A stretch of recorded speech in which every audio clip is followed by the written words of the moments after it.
All right, guys. We are live here. Alpine Garage Sports wrap-up party for the CU ASU game.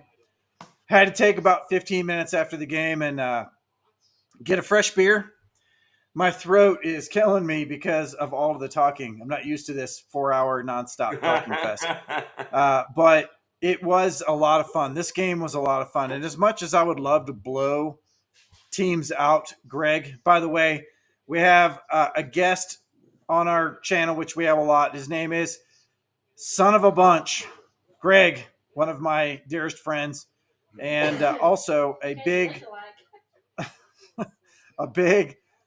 proponent of Colorado, although not, would you say, a Colorado fan? No, Oklahoma fan, but cheering for Colorado. And I'll tell you what, it was an awfully good day on both of those teams. Yeah, Oklahoma looked good in that first game. Holy crap. I was really impressed with Oklahoma in that game. But this isn't the Oklahoma wrap-up game. We should talk about it, though. A few similarities, though, with how close the game was and everything and how exciting both games were. They were very exciting games. I totally agree. So, first of all, for those of you who have been living under a rock for the past 4 hours, Colorado won in exciting fashion, 27-24. On the road at ASU, ASU played a very tough game. And for whatever reason, it looks like we have now on the Pac-12 network, they're playing the Arizona State Cal game. And Scatabo had a great game in that game too. But I digress here a little bit. 27-24, last minute win. We had Mata come in and kick a field goal and become the hero of the game, which was well due him because he has been a character for us for over 10 months now for the CU. And with all of the problems in our kicking game and even all the problems in our kicking game in this game, he came out and he showed up when he needed to. And we even had comments on the live stream for the game. I had a few people in there saying, "Where's Mata? We need Mata in there. Mata. And here he is coming in at the very last second, kicking that last-minute field goal. And I about lost my breath in that, Greg. I mean, what do you think of that whole thing? Holy mackerel. It's kind of crazy how it came down to each kicker kicked 2 field goals or attempted 2 field goals. Mata made both, and Arizona State missed 1. And what was the final score? There you go. That's what it comes down to. Missed opportunities. In fact, that last drive that ASU had looked like they were going to really come back on us, and then the quarterback just basically kept throwing it over his wide receivers. We sacked him, I think, once during that as well, and the quarterback fell apart. If they had a different quarterback in there, they have Jaden Rashada on their team, but he's hurt right now. If they had Jaden Rashada in that game, he may have given us a tougher game. But in any case, we won. That's all I have to say about that. Let's look at some weird stats, though. Some things are jumping off the page to me in this game, and I'm going to go through the team stats. If you'll go through the player stats, sure.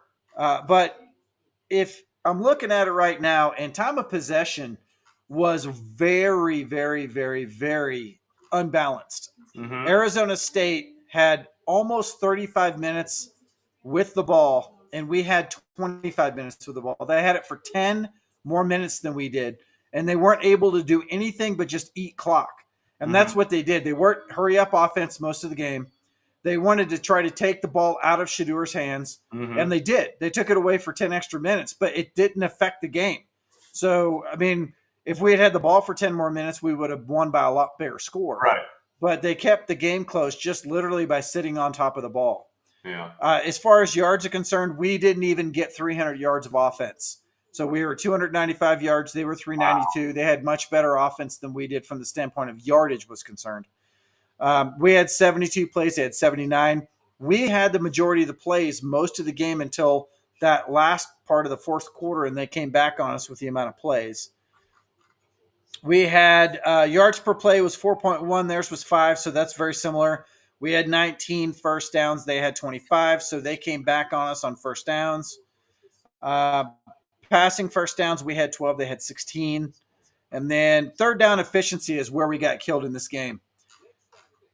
5 of 16 for third down conversion. They were 6 of 17. Both teams were horrible on third down. And then we both converted all of our fourth down conversions. So there were 5 fourth down conversions in the game. Both teams made all of those conversions. And then red zone success, same thing. We were 3 for 3. They were 4 for 4. So when you look at this outside of the total yardage, which they dominated us on, and the time of possession, which they dominated us on, the rest of everything else looks really similar. What about the players?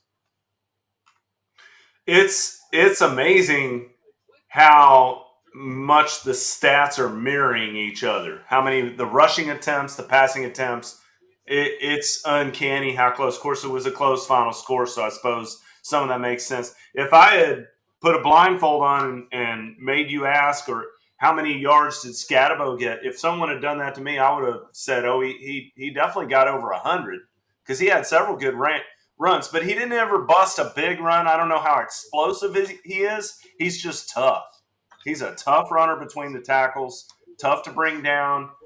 He went out for a little bit with an injury, but he ended up with only 49 yards on 13 carries, which is usually not going to get the job done. He did have the touchdown. His longest carry of the entire game was 11 yards. On the other hand, you got Hankerson, who longest carry was 13, ran for 58 yards on 10 carries. A little bit better, but still amazing how much both of these teams wanted to throw the ball, how much they both wanted to air it out.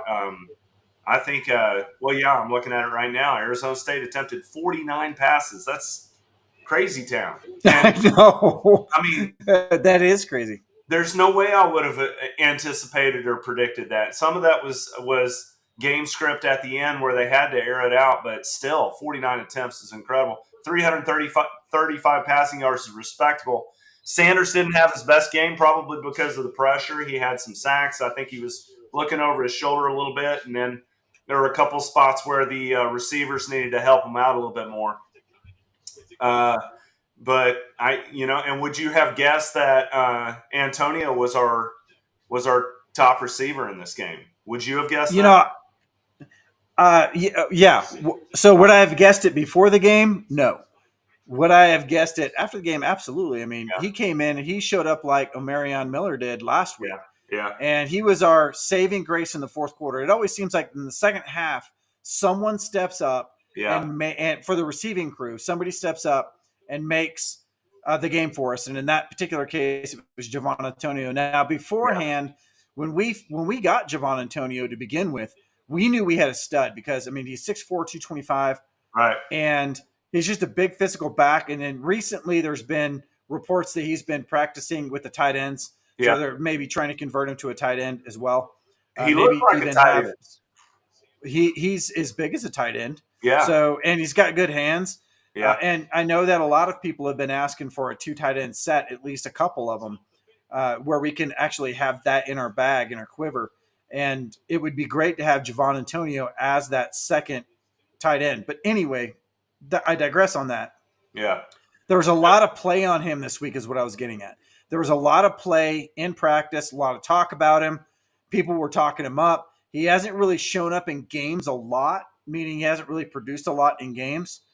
And in this week, he's the one that was up. It's like it's a turntable. Yeah. Who's it going to be next week? We don't get Travis back for another couple of weeks. So other people are going to have to step up. And Javon Antonio was that guy today. Yeah. Yeah. Well, he looks good. What's his eligibility? Do you know? I don't know. I want to say that he was I don't know. He's a senior. I think he's a junior. Is he a senior? Okay. He's a senior, yeah. Because he's an exciting player. He is super exciting, yeah. And another play I wanted to highlight before we talk about Hankerson on Shedeur's rushing touchdown. Go back and watch that tape and watch the block that Xavier Weaver throws down downfield. That defensive back that he was on knew that Sanders was going to try to run it in, and he was the one in between. And Weaver just shut him down, just completely shut him down. Those kinds of things, they don't get called out on the broadcast. People don't notice them, but those are the things that winning teams do. The little stuff, the details like that. Throwing an effective block and continuing it downfield without getting flagged for holding. I mean, it's fantastic play all the way around. I just was also looking at the fact that the line on this game was Colorado by 3, and the over-under was 58. So I know, it's crazy how they chose this game. I know. I had zero. Oh, hold on a second. I had zero money on this game, even though I have like most people on this live stream are getting pretty close to retirement now on their winnings from Colorado. Yeah, I didn't put in. This game was hard for me. I just didn't know. Yeah. I didn't know how it was going to end. I would love to have blown them out, but at the same end, watching them against USC, they're gamers. This team is gamers. When they play crap teams, they play like crap, which is what's happened. When they play good teams, they play really well. And I'm talking about ASU. Yeah. And in this particular case, they played extremely well. In that last drive, if they had played like they played in the first quarter on that last drive, they could have beat us. But they didn't, thankfully. And our defense showed up in the fourth quarter. And those 2 sacks, I think it took it out of them, man. If we didn't get those 2 sacks in a row, I think we honestly broke their offense right there. Right. And we proved to ourselves that our defense has the ability to shut down an offense. We haven't really seen that hardly at all this year. And to see that in this game in the very last seconds when we needed it was super impressive. I mean, Colorado gave up 7 points in the second half. That's what you want to see. They're playing better as the game goes on. I think we talked a little bit about it at halftime, not overreacting to the halftime score or anything like that. Stick to the game plan, maybe some small adjustments, but trust that the plan is going to come out with a win, and it did. Buffs played better in the second half, and I believe the Buffs have played better in the second half than their opponent in every single game this season. Oregon might be the only outlier on that, although in the Oregon game, Colorado played better in the second half as well. Yep. I mean, they just in the fourth quarter, we scored 7 points against Oregon. They didn't score any points at all. Right. So this continues this trend of Colorado playing better as the game goes on. And the players clearly have faith in the game plan, and they stick to it, and they play hard nosed in the second half. Arizona State's a lot better than their 1-5 record would tell you. But they play ugly at home. They led in penalties. I saw that on the team stats. They almost always are one of the most penalized teams in Division I. They're kind of notorious for that. They like to mix it up, and I mean, it's no surprise one of their players got ejected. That kind of stuff happens with Arizona State, but that's part of their game plan, man. They'll hit you in the mouth and dare you to respond, and Colorado stepped up. It's good to see. It's a good win. Yeah, I agree. And special teams, special teams are not special. We say that a lot. But our kick returning group this time, especially that one play with Xavier Weaver where he ran like 35 yards on that and really was tackled by the punter. You talking about in the fourth quarter. Yeah, I thought the punter had a shoestring tackle, but he didn't. He literally grabbed him by the hip and knocked him off balance just a little bit, and he fell down. Yeah. But if he didn't get a hand on him, Xavier Weaver would have sealed the game at that point. And so what a great run back. We needed something like that on special teams. So we've already seen – go ahead. Oh, I was just going to say, even with that tackle, you had to feel at that point like it was going to happen because they were in field goal range. In some ways, you're almost glad he did get tackled because if he scores, Arizona's they're down 2 scores. No, they wouldn't be. So it would give them some time to try to respond or something like that. It was in some ways it was a good thing that he got tackled it enabled Colorado to run the clock down and get it to where we needed to get it and kick the field goal. How about Mata coming up too? Yeah, Mata's. We knew it confused me a little bit that we saw Mata all off season. Mm-hmm. And there was so much press on him. And then all of a sudden, Jace Feely comes in and starts sharing the light with him and then takes it over. Mm-hmm. And then now, getting into it a few games, we're starting to see a little bit of a flip on that. Mm-hmm. So obviously, Mata was the hero in this game. Jace has done some special stuff for us as well. But most teams don't have two kickers like this where they just can go in and out, back and forth, Yeah. flippy floppy. So the fact that we do is good, because I was one of those guys that was saying we got a lot of kickers. Seems like we got a lot of kickers, but apparently we need a lot of kickers. Well, sometimes you need a kicker, right? And sometimes you need one. Yeah. So today we did. Yeah, definitely. Yeah. Today we got one. So those 3 points ended up being huge. What about the ASU injuries? You talking about Scatabo limping off or their quarterback limping off? That one I think might be one of the few of the honest injuries. Are you talking about the fake injury? Because I can't see. Yeah, Scatabo to me seems like the kind of guy that if the coach said, "Hey, I need you after this play to take," and he's on offense, so there's no reason why they would fake an injury on offense. No, that's what I was saying. He's one of those throwback players that even if a coach told him to take a knee and pretend an injury, he'd say, "Hey, coach, no, don't even put me in if you ask me to do that." Well, but I'm talking about the defensive players. Every time we got it going in a big way, someone fell on the ground. Yeah. Now I hate to ever call out fake injuries from an athlete, but man, the first time it happened, I was like, no, there's no way. They're not doing that. If it happens again, I might start thinking about it. It happened again. And I was like, okay, well, maybe we got to start thinking about that. Then it happened again. Right. And it was always right after we got a first down and we had momentum.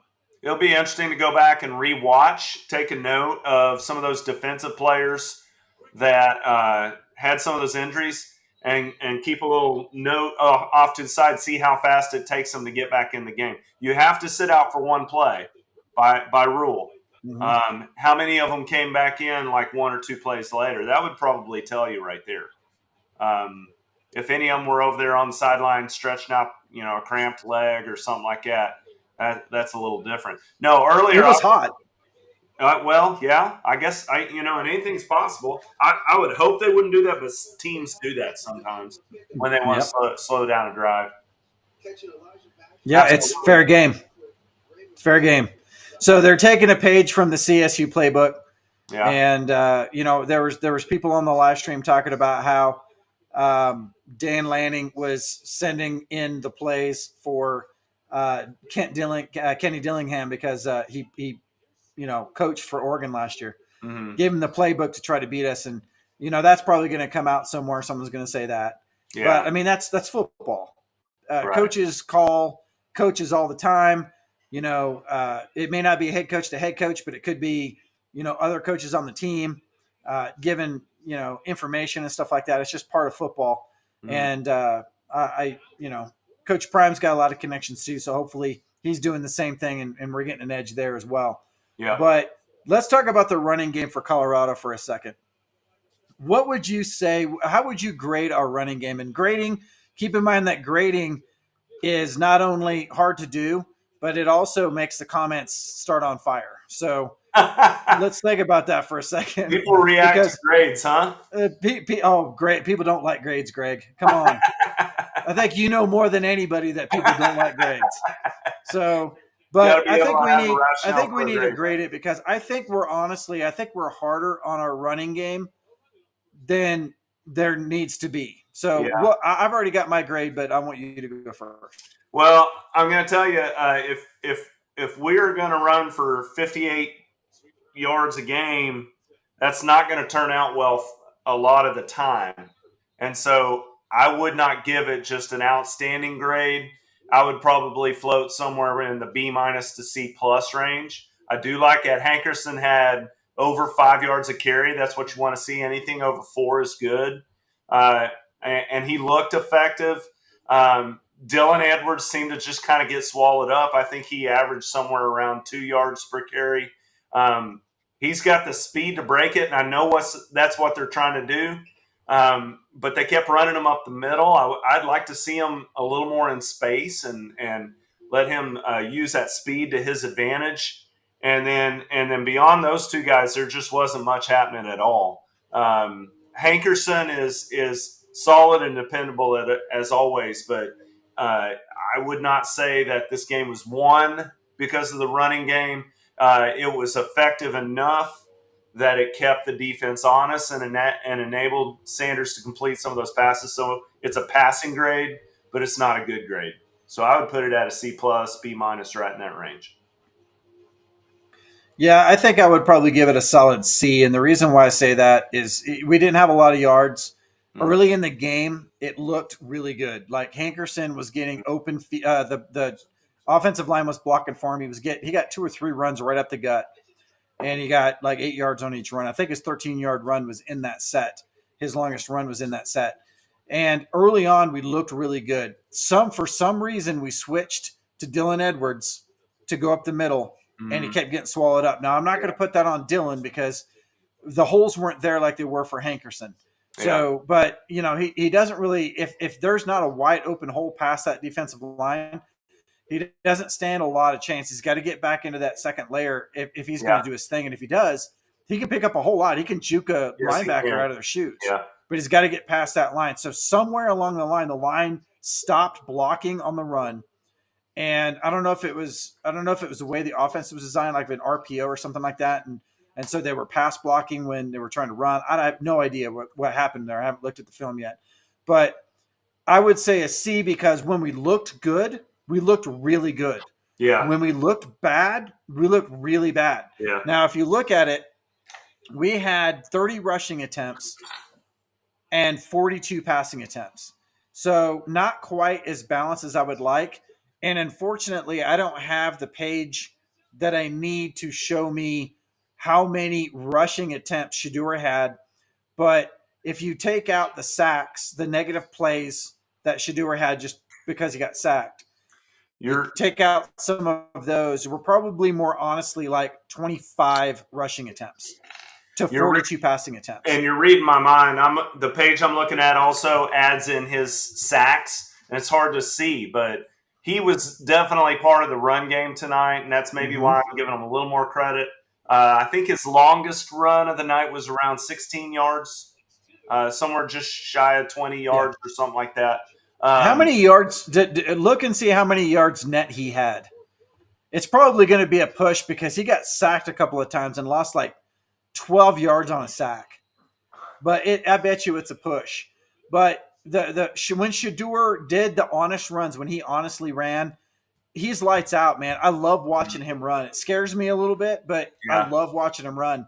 And when you see Shedeur running, that's when the flare goes up because when you see Shedeur running the ball, the flare goes up. We're on the offense at this point. Yeah. When Shedeur takes it into his hands, you can tell he's turning the game over at that point. He's like, guys, I'm going to take the ball. I'm going to run the ball. I'm going to do everything I can personally to make this happen.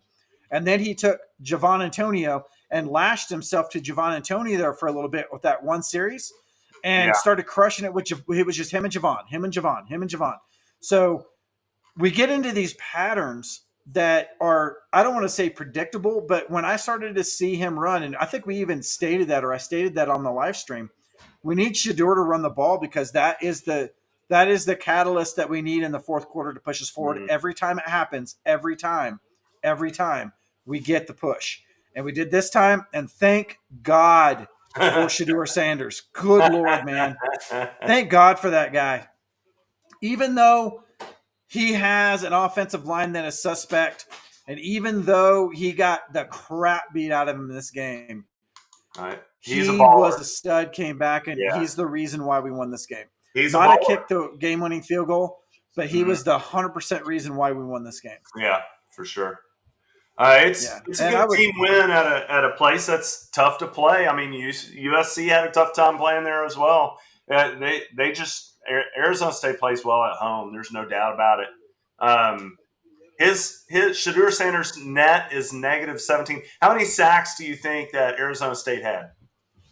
I know they had more than 4, so I'm going to say 6. 5. Yeah, so you're Yeah. right on there. And then what surprised me, Colorado also 5 sacks. So they were basically tied on that. It felt to me like we got sacked more than they did, but it ended up being pretty even by the end of the game. Some of If that you was on look that last drive. if you look at the stats for the game and breaking these things down outside of time of possession and total yardage, man, it was a neck and neck. Every single thing, rushing yards, sacks, Yeah. first downs. I mean, you just run down them. I'm looking at them right now. Rushing touchdowns, 2 apiece. Uh, uh, Yards per rush, we averaged 1.9. They averaged 2. Yeah.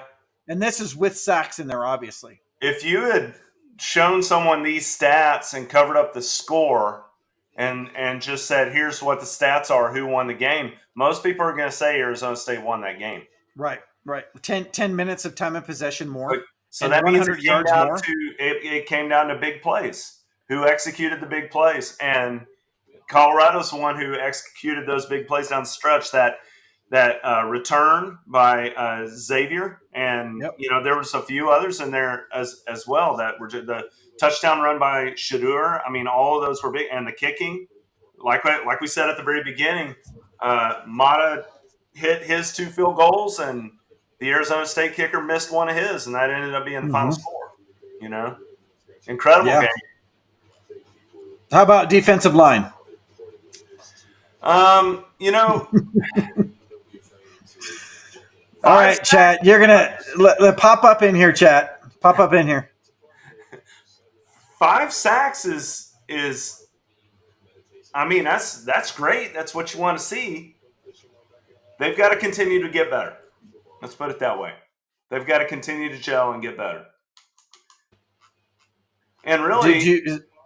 holding Arizona State 57 yards rushing, you got to count that as a win as well. It's just weird. It feels like they should be getting more stops and pressure than they do. Arizona State continued these long time consuming drives, and you keep looking at that defense going, why can't they get off the field? Why can't we get this stop? Why did they keep getting just past there? I don't know. Maybe we need to look at the defensive backs. I know the coaches were balling out a couple of the defensive backs there in the second half. Probably about busted assignments and maybe playing off the line of scrimmage and giving them an easy 8 yards when they should be playing press coverage, depending on what the call was. So yeah, it could be any number of things, but I would hope going forward as the season continues that we get better pressure on the quarterback. 5 sacks notwithstanding in this game. So. Yeah, and if you look at their running game, they didn't have a good running game. I should say they didn't have a good running game. They had the same running game we did. Yeah. So, but they didn't run all over us like other teams had. We're regularly getting run on 200 plus yards a game, and in this game they were under 100 yards, right? Was They Arizona were, yeah. State under 100 yards rushing for the game? Their rushing stats are almost exactly like ours. 57 yards. So and the passes were the same too. So they had what is his name? What was the quarterback's name? Huh? Bourget? Yeah, Bourget. Or Bourget attempted Bourget attempted 50 passes. So he attempted 8 more passes than Shedeur did. Yeah. But they had that's where the 10, because they had the same amount of rushes, 29 to 30. So they had the same amount of rushes. But he had the ball for 10 minutes longer. So he threw 8 more passes. Here's the other deal with his passing stats. Some of those are on that very final drive when they were airing it out and going all the way because they had to try to win a game. That was 4 or 5 passes right there and some yards. You take those away and their stats are almost identical. I mean, it's uncanny. Yeah, and Surfer Boy, I put Surfer Boy's comment up here because I was thinking the same thing. So Bourget is a third string quarterback. So Jaden Rashada, the stud quarterback, is out. And then the backup, Drew Pine. I say backup. Drew Pine's a good quarterback. Drew Pine played really well against USC. He was the quarterback that almost beat USC. Yeah. And then they went to Bourget, who was their third string. And Bourget did not look near as good as those other two do, but he was still able to put some yardage on us, and he was still able to push the game all the way up until the last play. So, sorry. even though he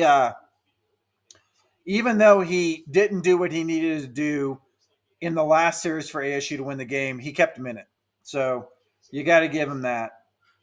Rashada kind of scares you a little bit because he's like Shedeur. He can beat you with his legs sometimes. Bourget is not a threat to run, so you know that they can key in on that running back. So that is a little bit of an advantage that Colorado had. There's no doubt about that. But, you still got to go out and execute, and that's exactly what Colorado did. So win and advance. Win and move on. Yeah. So number 20 at linebacker can't cover the pass, but he had some good plays. So that's Levante Bentley. Mm-hmm. And Levante had some pretty good plays in the last part of the game. I want to say that he had one of the sacks. I think he had a sack. And you could see him start to show up at the end of the game. But, it wasn't just him at linebacker that was having a problem with that slant early in the game where they were hitting us on that slant right down the middle. That was every one of the linebackers that was there. They were just killing us down the middle there. Well, and let me tell you about Bentley. He not only had the sack that you're talking about, he also had 2 tackles for loss on Scatabo. And he led the team in tackles. And I don't think it was even close. Last I looked, he was at 10 or 11, something like that. And he was your leading tackler in this game. So, whether you can cover the pass or not, I mean, linebackers usually line up against tight ends, and sometimes they get mismatched on purpose by design. But he had a whale of a game, Bentley. I mean, he's one of your best defensive players in this game. Those linebackers are usually a little bit of a liability just across the board in pass coverage. That's not what they do. They lay the wood on those running backs. That's their number one job. Pass coverage is kind of secondary to them. You know what I'm not seeing in the chat, guys? I'm not seeing Cormani's name. I thought that you guys would be lighting this whole thing on fire around Cormani. But so I'm pretty sure now that I said that, it is going to start this. But what did you think of Cormani's play? He looked like a freshman. Yeah, okay. Yeah. He looked like a freshman. There wasn't much to talk about. I mean, in the last game, he had a couple of really key stops. Yeah. And almost had an interception. Yeah. So you can see the talent.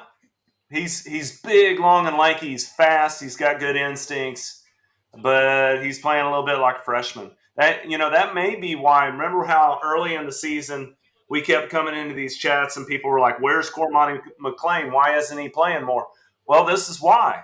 I mean, coaches probably saw some of these liabilities in practice and knew he was going to play some, but you put him out there all the time, full time. It's not enough just to have those recruiting stars and those great stats. That immense talent that he has. That's only part of the equation. At this level, Division I, at the high level that they're playing at, most of the game is between the ears. And I'm not saying that he doesn't understand the game or is not going to understand the game. What I'm saying is he's a freshman, and it takes him a while to get there. He needs some experience, and he needs some practice, and he needs some hard work. Okay, so I don't disagree with that. Everybody in there saying same thing, freshman. I get it. He is a freshman, but lots of freshman defensive backs in the NCAA have become complete and total studs their freshman year.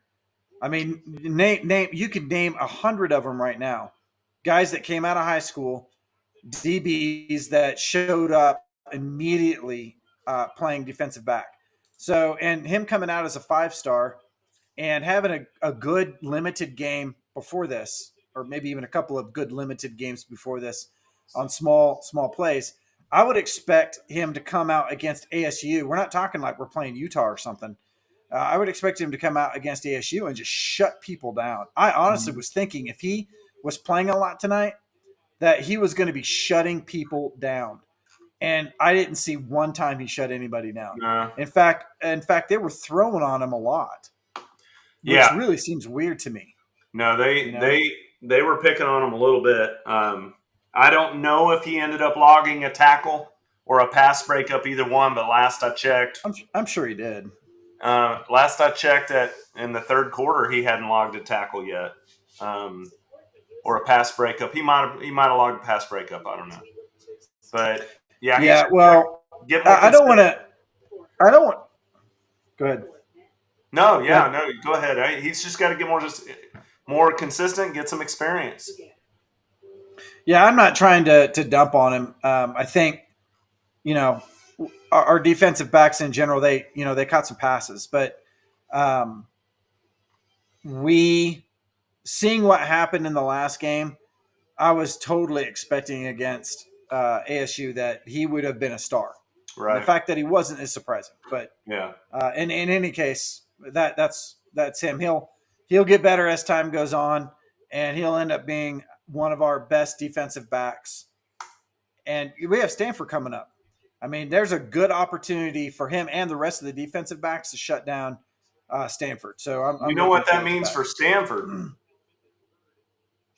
Tell me. Bad news. I think the Buffs are going to tear them apart. Don't you? Yeah, have you watched Stanford yet this year? Yes, I have. Okay. Yeah, and I so that's Parents' Weekend too. So that's going to be a very crowded game. Yeah. And it was the second game that sold out. So, and because it's Parents' Weekend. So it's going to be a good game. It's going to be an evening game. I don't know, how big we go on them. I would love to say that we're going to hang 40 points on them, 50 points on them, but I don't know if it's going to be like that. But it'll be fun to watch. We need a break game. We need that game to blow out, and then we need to go in our bye with a blowout game, reset everything, get all of our players back. Travis is supposed to come back right after the bye, get everybody healthy, and then we start into Oregon State, which is going to be a tough game, Washington State, which is going to be a tough game, Utah, which is going to be a tough game. We play Arizona at home. So, and by the way, those UCLA. That's going to be a tough game. Yeah, that's going to be a tough game. Didn't UCLA played good today? UCLA beat Oregon State today, didn't they? They beat Washington State today. Washington State. Yeah, that's right. Yeah, they beat Washington State today. I mean, and it was a very good game, and they beat a very good team. I didn't get to see the end of it, but it looked like a good game. So but UCLA is going to be really hard to beat, and UCLA is an away game. Yeah. So that's going to be one of our harder games. Utah, another one of our harder games, is going to be an away game as well. Yeah. So holy mackerel, about the only thing we have after break that is I'm not going to say be easy, but be manageable is the Arizona game. The Arizona game, I think they match up well with us.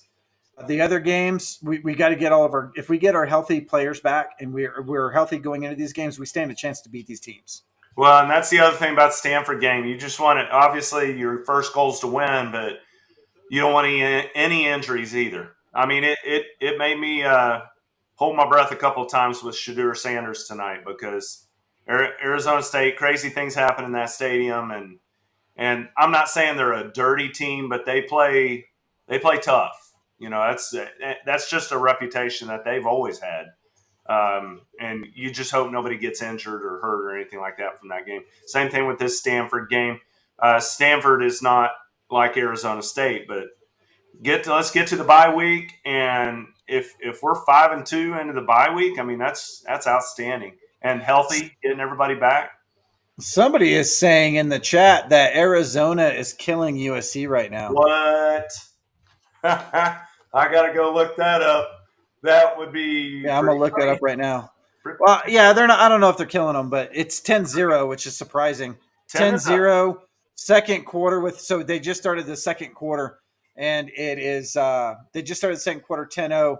Arizona Wildcats That is surprising, though. That is really surprising. Remember, or was it 2 weeks ago or last week when I was talking to you about USC and Lincoln Riley and Grinch and how that defense will choke about once or twice a season. When they were at OU, we used to see that happen all the time. This might be that. We might be watching that right now. I mean, God, wouldn't that be an upset? My goodness. Holy mackerel, yeah. I would totally. There's still a lot of game left. There's still a lot of game left. Yeah, but could you imagine that? Gotta love and they're saying, and also the chat saying USC starts slow too, which Touchdown is Arizona. They do start slow. Touchdown Arizona. They did? Oh yeah, look at that. Holy mackerel. Oh, wow. Please Arizona. let this happen. Please let this happen. Yeah, I agree. I want every team that we're going to be playing to win as many games as possible. Sure. So that it thrusts us back into being a ranked team. Yeah. So we need Arizona to win. Let's see, UCLA won. Who else? I think did Oregon State win today? Oregon State may be on a bye. Let me look it up. I need to look that up too. Yeah. And Utah, I know is on a bye. Utah had a bye. Then somebody else don't have to worry about that as well. Yeah, Colorado. No, Oregon State beat Cal. Oregon State. I don't know about that, KR. Say what? Oregon State beat Cal. Oh, okay. Oregon State beat Cal. Well, I think Cal beat ASU. So yeah. So there you go. It's the Pac-12 right now. They're eating their young. Everybody's beating up on each other. It's what it's going to be by the end of this year.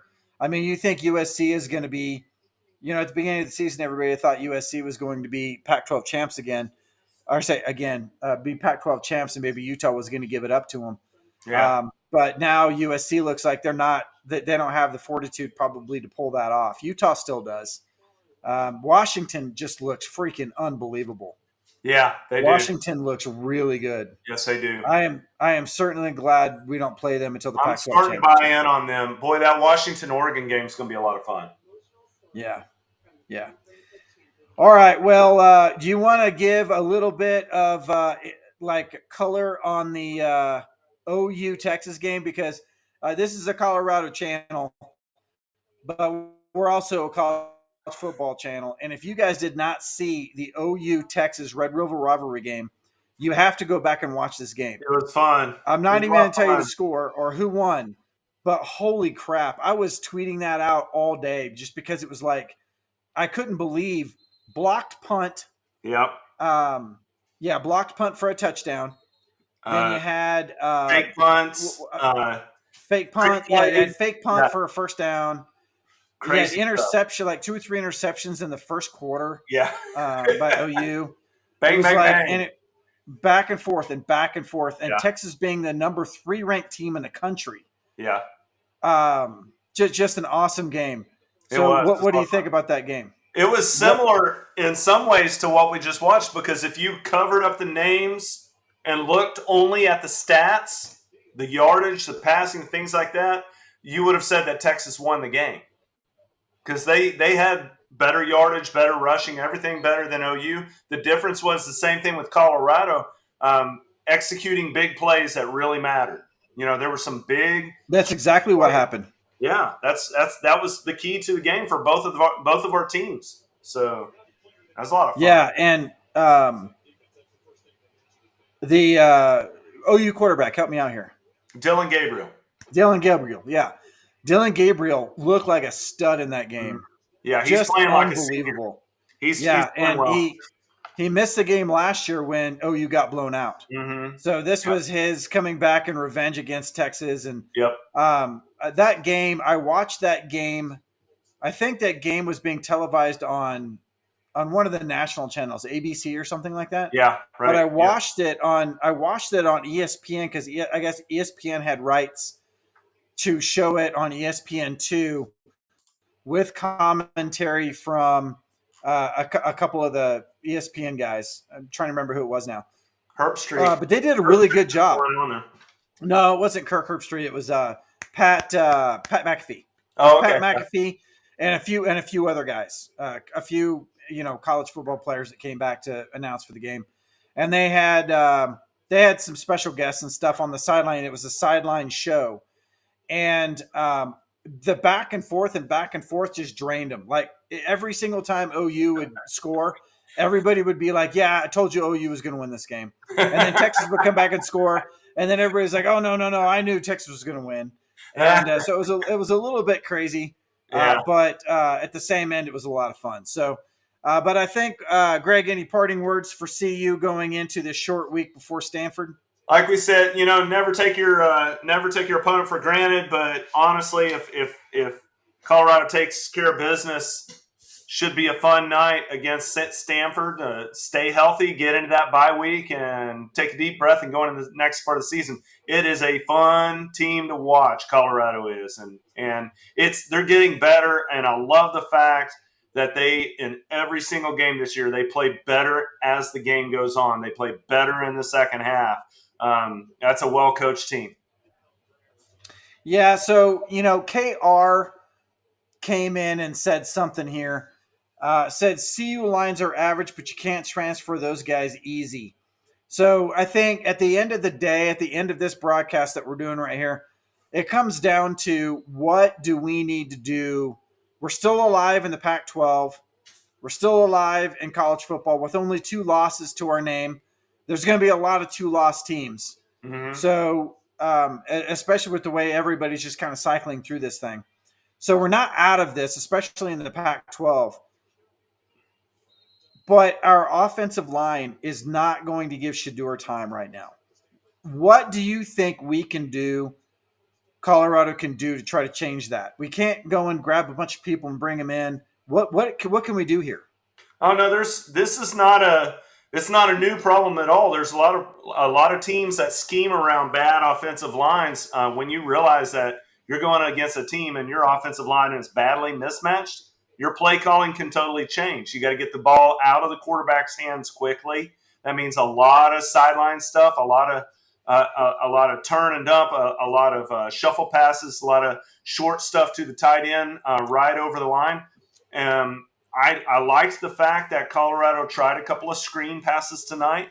That'll slow that defensive line down a little bit when you let them go ole right on through and then dump the little screen pass. Now, Colorado didn't execute it, but I love that they're trying that and that because that is going to work as the season goes on and as we face some defensive lines that are going to put pressure on Shedeur. Those kind of plays have to be in the playbook, and you've got to play game plan for it. I know that Coach Prime knows that. I mean, I know that they will plan accordingly with that. I don't think Colorado's offensive line is bad. I think they're just kind of average.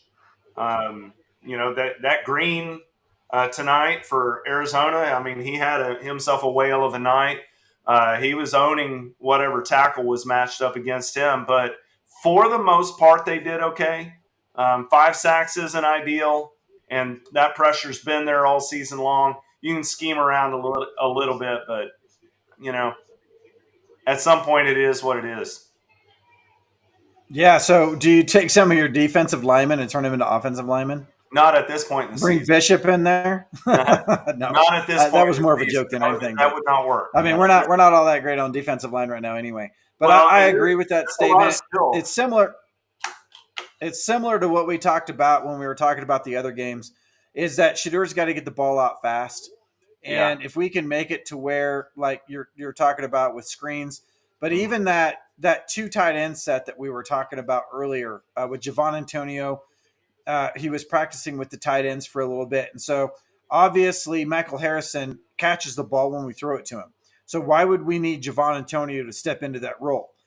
Probably because they would want to try a 2 tight end set. Yeah. And if they do that, not only does that help the blocking a little bit when we need to, but also those tight ends can get out really quick. And there's your short pass right there. So I think if we can see more tight end play, that will take the pressure off of the offensive line a little bit, and that's exactly what we need to do. Yeah. Now, what I'm afraid is that we're going to abandon the run. The other thing I'm going to mention too, Hankerson is a dog. Mm-hmm. I do think that with the depth that we have at running back, I think we need to mix that up a little bit. Yeah. I don't know why Alton was on special teams today, but he didn't run in the game. We didn't see we saw Smoke like maybe one time or twice. We didn't see Wilkerson at all, and he may be injured. I'm not sure about Wilkerson. I did not see him on the injury report.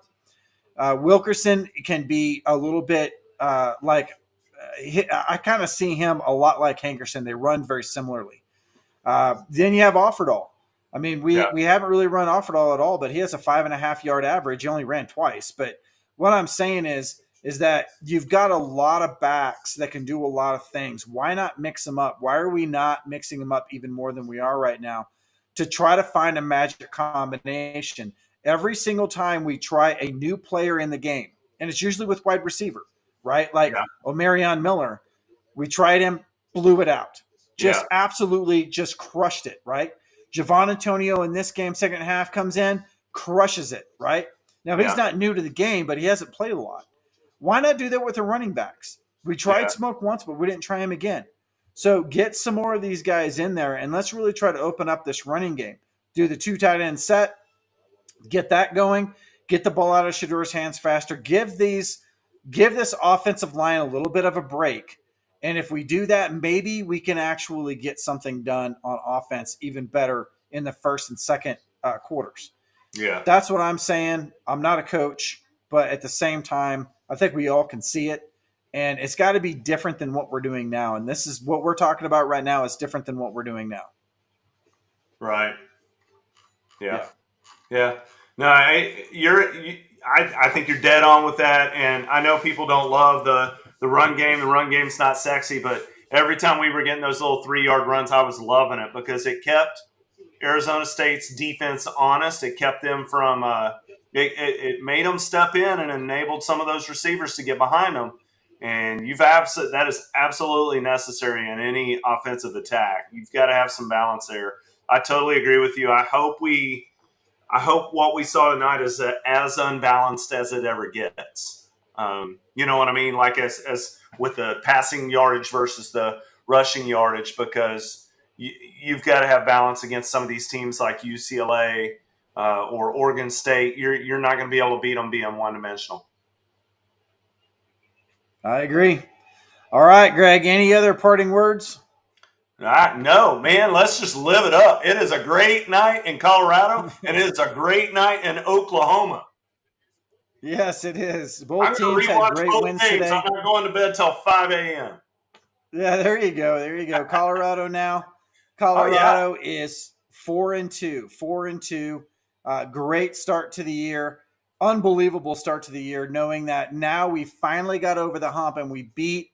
Actually, I take that back. I did bet on this game. I said I didn't bet on this game, but I forgot that I put a bet. Like, I think it was February when the under-over for the games was 3.5. I bet on that, but I don't remember how much I put down on it. So now I got to go on DraftKings and find out. But I want to say, I don't remember. I put a few $100s on it because I was like, there's no way we're not going to win 4 games or more.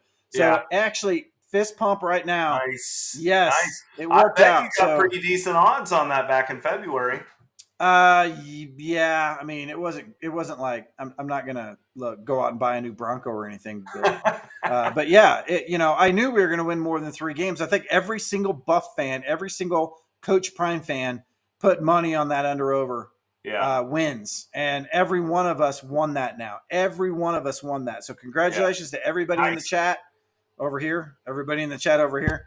Nice. And You did a great job with that, and we're super excited. So that is a wrap from Alpine Garage Sports. Greg, I really appreciate you coming on and giving us some feedback on Colorado football and football around the country. You're going to see a lot of us two together. We're going to be doing this more and more throughout the week, and we just got to get on a consistent schedule. That's a wrap from Alpine Garage Sports. We'll see you in the next video, and if you haven't already heard, we here, guys, we beat ASU.